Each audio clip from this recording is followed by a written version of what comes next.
Yan mga kaagri yung initial na ginawa nating punlaan.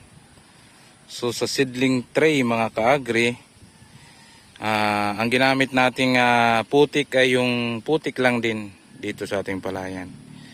Yan po atin yung hayaan mo ng matuyo. Tapos ay baka sa isang araw ay ari na natin yung lalagyan na ng yung pina-germinate natin na seeds, yung ating Insect RC 216. Yan, dito yan mga kaagri. So first time natin na magsubok ng ganito.